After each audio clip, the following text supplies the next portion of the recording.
When aliens started dumping junk on Earth, we did what any self-respecting species would do: we looted it, duct-taped it, and sold it back to them with a warranty. When aliens started dumping junk on Earth, we did what any self-respecting species would do: we looted it, duct-taped it, and sold it back to them with a warranty. The first alien tech fell through Earth's atmosphere like forgotten luggage tossed off a galactic bus. They said it was harmless, broken, obsolete, beyond primitive species comprehension, they claimed. They might as well have gift-wrapped it and slapped on a sticker that said free stuff. Some assembly required. By the time the Galactic Union realized what we'd done with their garbage, it was already too late. Elena Myra stood on the glass platform of her Mojave-based facility, sipping mint tea from a ceramic mug labeled salvage, because you tossed it. Her smile was gentle, her posture relaxed, but behind her eyes, quiet arithmetic. She watched as exosuited workers hauled a dented alien energy core across a shimmering desert floor. A Tharnax diplomat floated behind her in a levitating throne, tentacles twitching with distaste. This was a medical biocube. It rasped. It's incompatible with neural alignment and causes involuntary combustion. Yes, Elena replied, stirring her tea. And yet, after we realigned its polarity, it now powers irrigation in half of West Africa. The alien blinked. If it had lips, it might have frowned. You shouldn't have been able to do that. Elena smiled politely. We get that a lot. Humanity's introduction to the galactic community had not been graceful. No dramatic first contact broadcast. No global panic. Just a silent arrival, a quick trade agreement, and a designated place in the galactic order, the junkyard planet. According to the official documents, filed by bureaucrats who never set foot on Earth, our gravity and magnetic fields made the planet ideal for long-term containment of unstable tech. In truth, we were just far enough from everything else to be ignored, and naive enough to sign without reading the fine print. For a while, humans didn't even realize the alien shipments weren't intentional gifts. When strange machines started showing up in remote deserts and uninhabited wastelands, we assumed it was some kind of cosmic recycling program. Naturally, we broke them open. And then we fixed them. Elena's company, Salvage Systems, was one of the first to turn the chaos into profit. Her team of engineers, hackers, garage tinkerers, and 3 MIT dropouts became the face of Earth's accidental innovation boom. Take the Trellith node, for example. Designed by a now extinct species as a failed teleportation assistant, it had a nasty tendency to invert spleens. After 2 months of reverse engineering, Elena's team turned it into a portable food synthesizer. It now produced the highest-rated falafel in the galaxy. Another discarded device, what appeared to be a shattered nanite forge, was rebuilt into a fully functional orbital printer. Human schoolchildren used it to print high-density learning chips shaped like cartoon frogs. Alien tech, once considered unusable, outdated, or flat-out dangerous, was being repurposed by humanity into household tools, power generators, economic weapons. And we didn't stop there. A hologram pinged behind Elena's shoulder. Incoming delegation from the Zalari Confederation. Her AI, Janet, announced with dry inflection. Are they still mad about the voice translator incident? Elena asked, setting her tea down. They are now aware the insult was unintentional. It wasn't. Understood. The Tharnax diplomat shifted uneasily. We've noted your industrial advancements. It's impressive. But you are not authorized to replicate galactic patents. Doing so violates Code.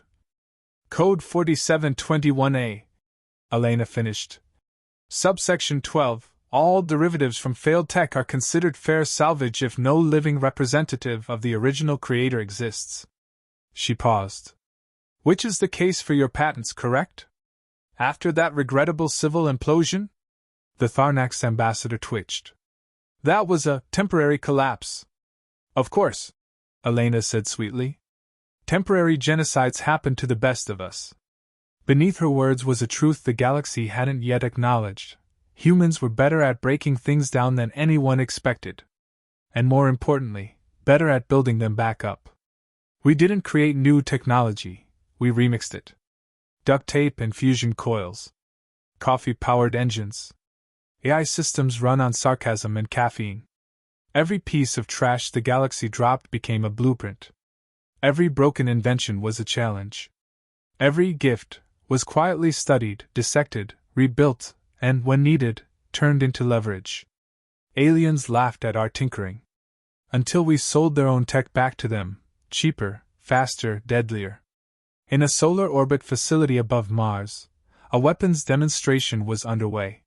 Human-modified pulse cannons, originally designed by the Verlic Empire, long dead from fiscal mismanagement, now fired with 83% more precision and 64% less overheating. Buyers from 11 systems watched with increasing discomfort. "Our engineers aren't sure how you improved the cooldown loop," said a Nalkari observer. Elena's voice echoed over the calm. "We used heat-dissipating aluminum foil and an old barbecue grill. Also, Tim from accounting had a theory." "Tim from accounting?" "Yes. He's quite passionate about ballistics." Elena's team was full of people like Tim. Obsessive minds who saw puzzles in every broken part. Where aliens saw failed potential, humans saw possibilities. It wasn't ego. It was necessity. And now, it was empire. Back in Mojave, the Tharnax diplomat hissed. "You should be grateful we left you anything at all." Elena tilted her head, almost sympathetic. "We are. Truly." Then her tone sharpened, only for a fraction of a second. "But you see, we didn't ask for your junk. We just figured, if someone litters in your yard, it's only polite to turn it into profit." As the ambassador retreated, unnerved, Elena turned back to the window. The desert shimmered in the midday heat. Down below, a new crate from orbit cracked open. Steam hissed. A half-melted alien drone spilled onto the sand. One of her engineers waved from below, holding up a charred control core. "Another one from the Tharnax Combine!" he shouted. Elena smiled and raised her mug in return. "Wonderful. Let's see what kind of economic leverage they've gifted us this time." Janet pinged again. "Incoming message. Galactic stock markets are experiencing volatility due to a rise in Earth-manufactured imports." "Volatility," Elena repeated, sipping her tea. Such a delicate word for panic. She turned back to her desk, opened a new trade route map, and smiled. After all, it was Thursday. Trash day. The Zalari ambassador wasn't used to waiting. Not in his own palace, not on his own moon, and especially not for a human. Ambassador Tefkar shifted in his chair, his crystalline spine ticking like a wind-up clock. Around him, the conference chamber buzzed with quiet panic. Economic graphs pulsed on every wall, rising red lines that screamed in silent, fluorescent alarm. Human influence was climbing. Zalari exports were plummeting. The math was not negotiable. At exactly 3 minutes past the hour, Elena Myra strolled into the room like she'd been invited to a brunch and brought her own tea. She wore a charcoal gray suit, modestly cut, sharp as broken glass. Her smile was warm. Her eyes were calculating. "Ambassador Tefkar," she greeted, extending a hand humans knew he wouldn't shake. "Thank you for your flexible schedule." The Zalari hissed through clenched mandibles. "You're late." Elena tilted her head unfazed. "Time is a construct. And yours is collapsing faster than most." She settled into the seat across from him, folded one leg over the other, and gently opened a sleek black briefcase. It wasn't full of weapons. Worse. It was full of paperwork. The Zalari Confederation, once the galaxy's largest provider of industrial tech, was in freefall. Their exclusive rights to shipping engines, planetary defense nets, and stabilization cores had all been quietly undermined by Earth's black market knockoffs. Only these knockoffs weren't cheap. They were better. Because Earth didn't build from scratch. They disassembled. Reverse-engineered. Refined. Then unleashed their creations with marketing so polished even the Tharnax had bought 2 fleet packages. The fallout was predictable. Furious trade sanctions. Closed borders. Cease and desist transmissions so long they came with legal footnotes in 7 dialects. None of it worked. Because humans didn't play by the old rules. They rewrote the manual with a sharpie, translated it into sarcasm, and posted it online for free. You've violated over 36 trade codes, Tefkar snapped. 38. Elena corrected gently, sipping tea. But your regulators haven't caught the other 2 yet. No rush. She reached into her briefcase and pulled out a thin data pad. What you call violations, we call creative logistics. Your in-use patents were gathering dust.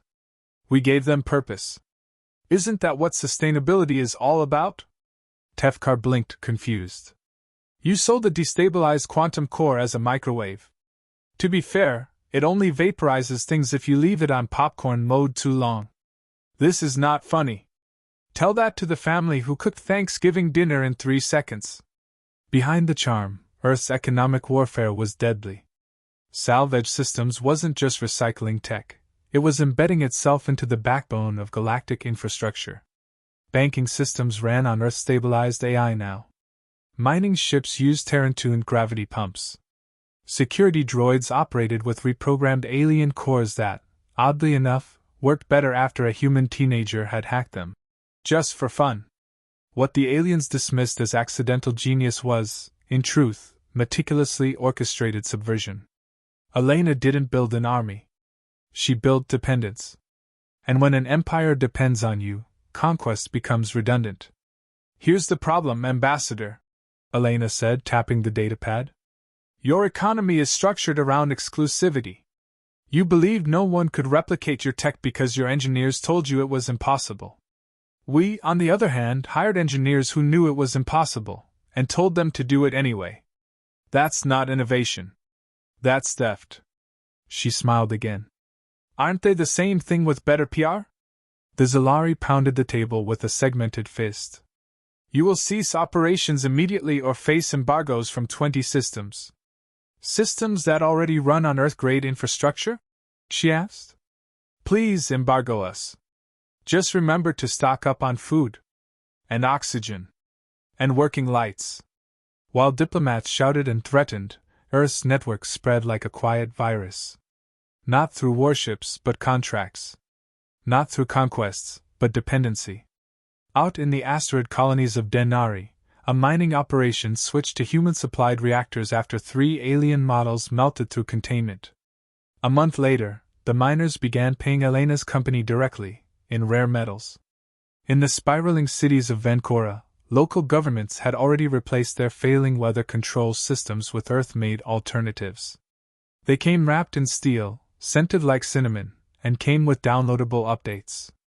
At least 5 major planets now ran their power grids on devices that had once been called unsalvageable. Now, they came with tech support and licensing fees. Why are you doing this? Tefkar demanded. Elena set her tea down and leaned in, voice low. Because you threw us your trash. And we learned something very important while picking through it. Her smile faded. You built empires with a sense of entitlement.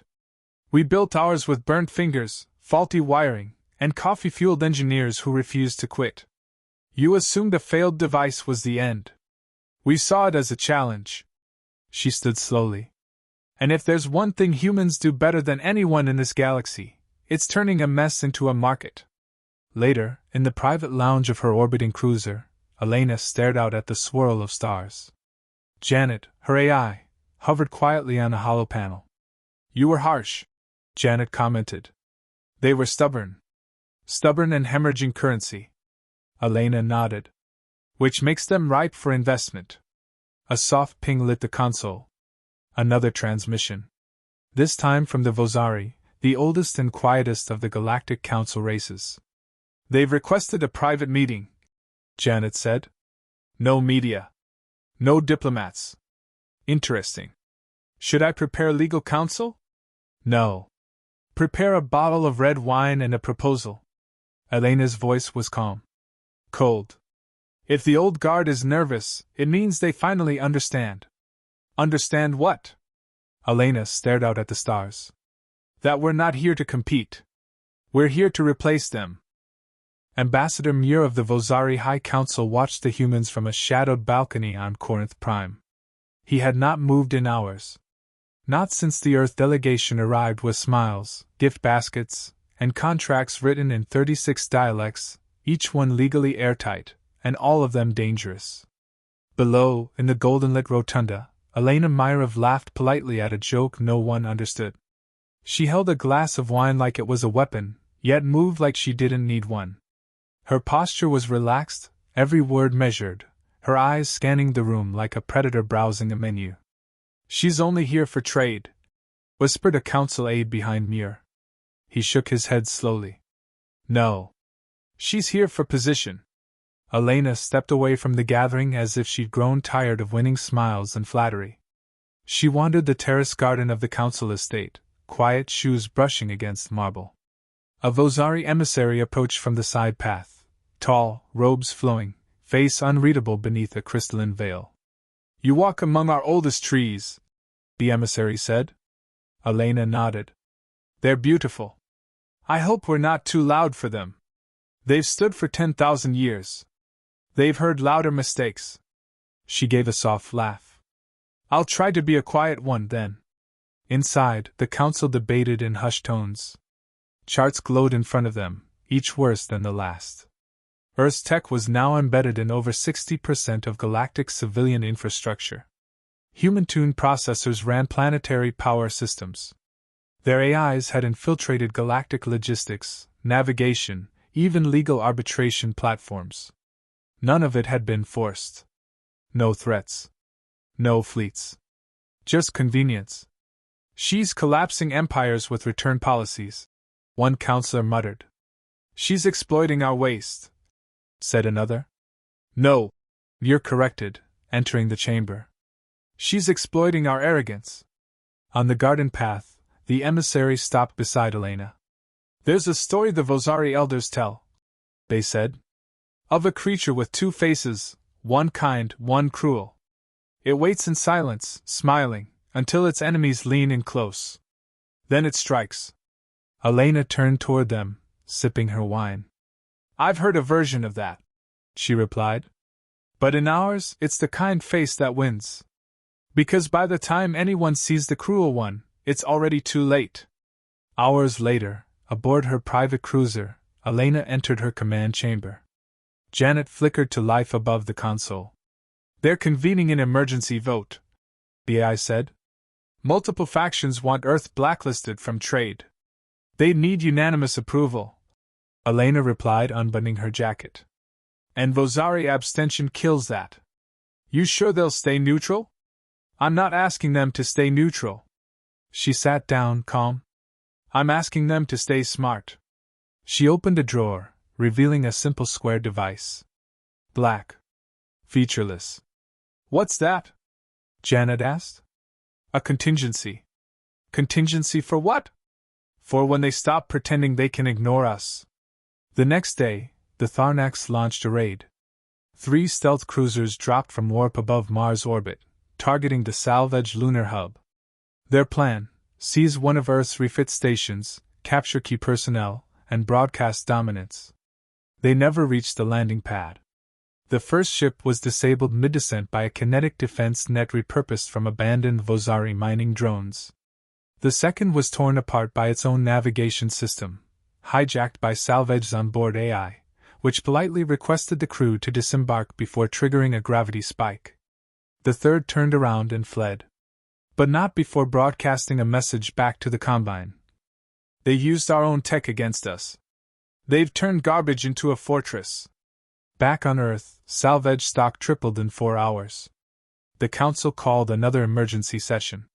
This time, they didn't speak over one another. Fear had replaced arrogance. Their maps now displayed Earth with a red border labeled Economic Hostile, a designation reserved for active war zones. "This is not war," argued Councillor Drell. "This is infiltration. They didn't sneak in," Muir said.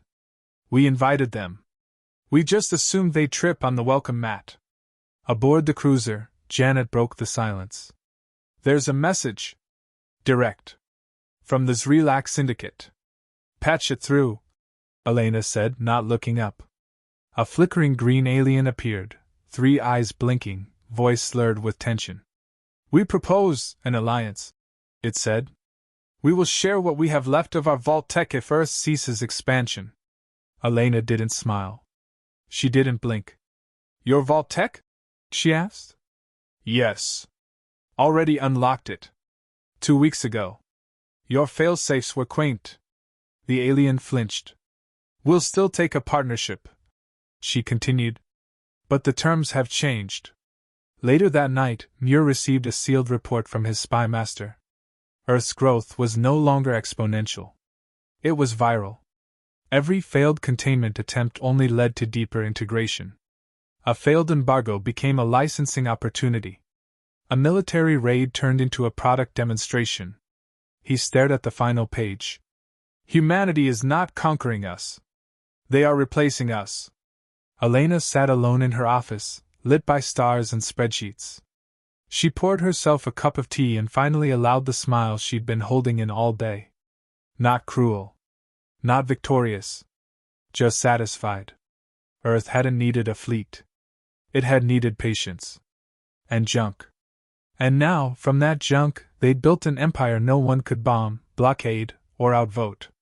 They had smiled politely. And the galaxy had smiled back. Right before the knife went in. It began with a rumor. Just a whisper in the dark corners of deep space markets. Earth had bought a bank. Not a small one. Not a local system lender. The Galactic Central Reserve, the 1,000-year-old institution that stabilized currencies for 36 species, had quietly sold controlling interest to salvage systems. No fleet. No threats. Just a transfer of shares and a polite thank you note. The shockwave was instant. Empires wobbled. Currencies trembled. And across the galaxy, systems once considered unshakable began to flinch. In a gravity-stabilized boardroom orbiting Betrix 4, the Galactic Council met one final time to discuss the Terran problem. They didn't call it war. War would have been cleaner. Easier. Instead, they sat around a curved table made of crushed asteroid, and read reports that made their lungs tighten. Earth hadn't conquered anything. They had acquired it. They control half the shipping lanes, muttered a Vrenari trade minister. How? They offered autopilot upgrades to civilian haulers, someone else said. In exchange for routing data. Then they owned the lanes before we noticed. Even our diplomatic transport networks run on Terran signal routers now, said another. If they flip a switch, we fall out of the sky, Muir finished grimly. Meanwhile, aboard her flagship orbiting Saturn, Elena Myrov reviewed the day's acquisitions. Vozari Medical Tech, done. Vrenari Mineral Processing, absorbed. Oh, and Zrelak Shipyards finally defaulted. We now own their dry docks. Janet's voice chimed from overhead. Including military-grade construction platforms. Label them civilian, Elena replied. No need to rattle swords. Yet. Council will attempt retaliation, Janet warned. They always do, Elena said. Until they realize they're negotiating with their landlord. She looked out the viewport. The Terran flag, a simple silver T on a black field, floated across a dozen platforms now. No fanfare. No parades.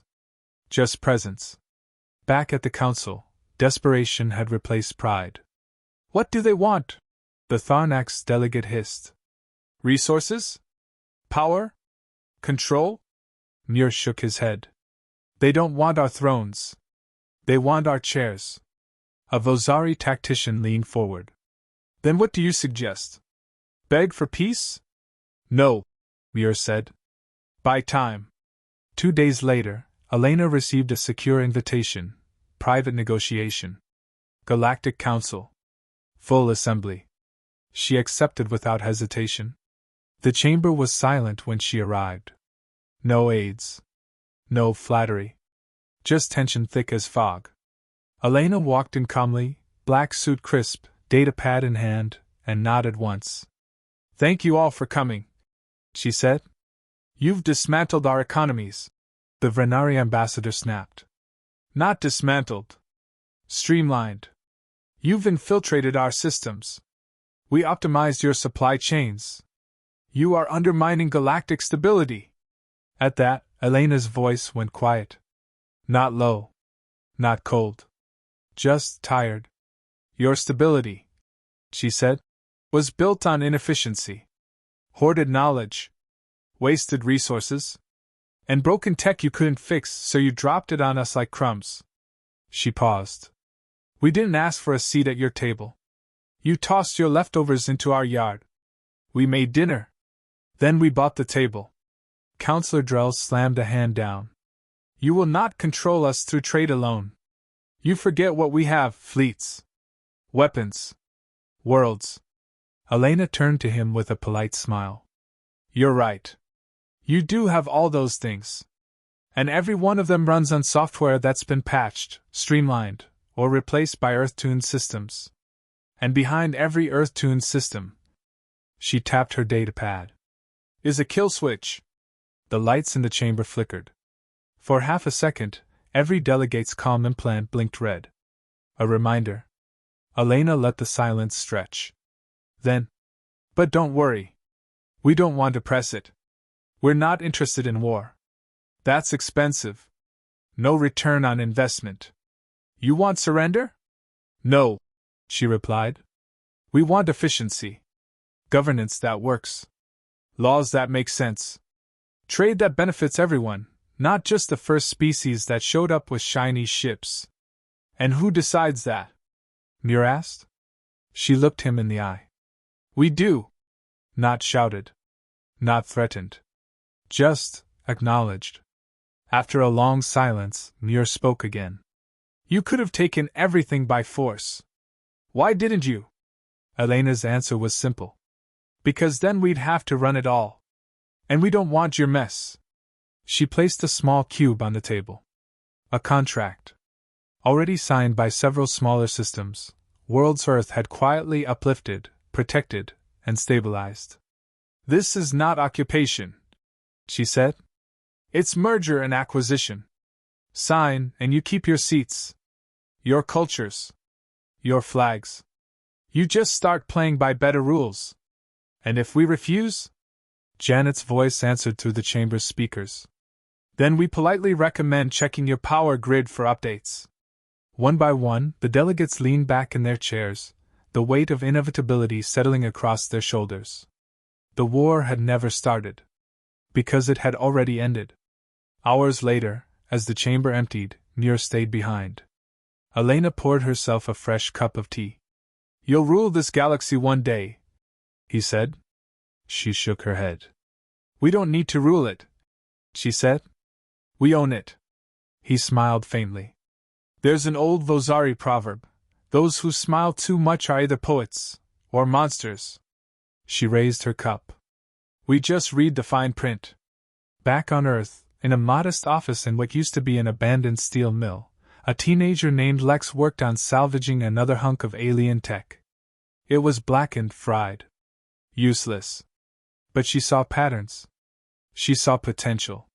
And she saw one small word etched into the side of the casing. Tharnak's prototype, dimensional core.